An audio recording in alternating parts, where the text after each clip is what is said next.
what we thought would be there. Going into the visit, Caleb, Alan, and I really did not know much of what to expect. We knew the area was full with history, but we just didn't know where to look.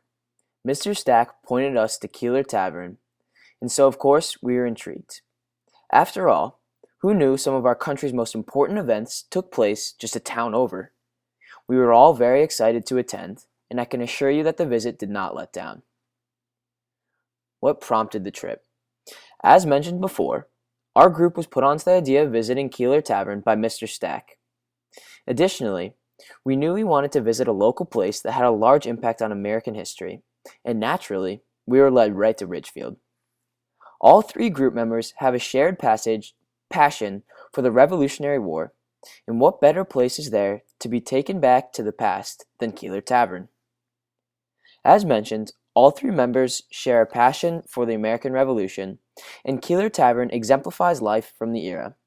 Additionally, we were curious as to the historical significance of the Battle of Ridgefield, and Keeler Tavern offered the best way of learning about the battle.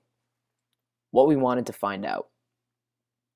We wanted to discover the historical significance of not just Connecticut in the Revolutionary War, but Fairfield County's role.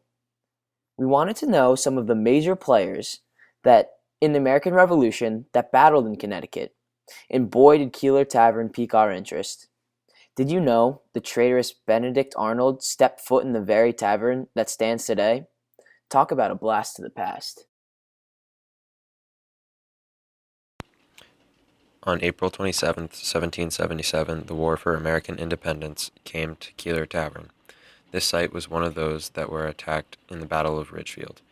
After attacking and burning supplies in Danbury, Connecticut, British General Tyson was returning to Long Island Sound.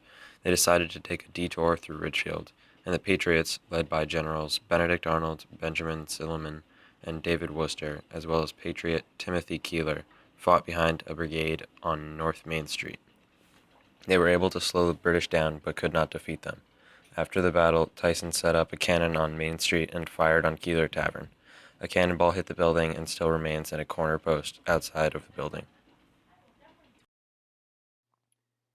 The guide we had the pleasure of talking to gave us loads of applicable information. One great story she told was about the enigma that is Benedict Arnold. During the Battle of Ridgefield, Arnold's horse was shot from under him, ensnaring his leg. An English soldier strolled up to the general, gun drawn, and stated, "I'm going to make you my prisoner." Arnold, having a great taste for drama, uttered, "Not so long as I can draw my pistol," as he whipped out his gun and eliminated the Englishman. The architecture of Keeler Tavern was breathtaking. Even in the heart of winter, the natural beauty of the surrounding grounds is undeniable. Inside, the tavern certainly did not disappoint. As typical with early American homes, the tavern has endured several changes over the years. Upon entering, we were greeted by a grand dining area, which we were told was put in during the 1900s. Moving through the house was like literally walking back in time, as you could easily detect the change in architecture. Whether it was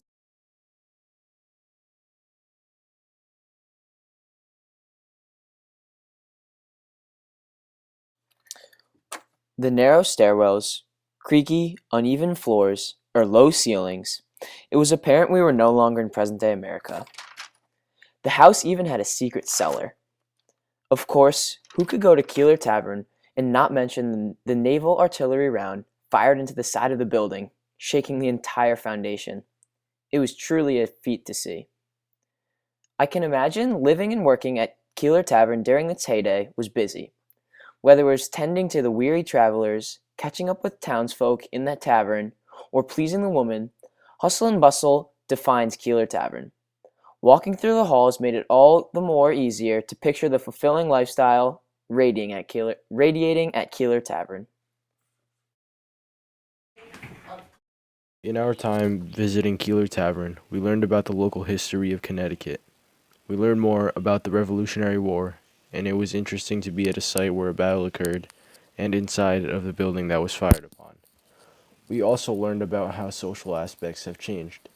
One example includes a free black woman being buried with a white woman in the white family plot. It was also interesting to learn how the Gilded Age came about in an area so close to Wilton, which would have been a great experience for any other AP US students. Visiting Keeler Tavern gave us a better look at how society and life have changed in Connecticut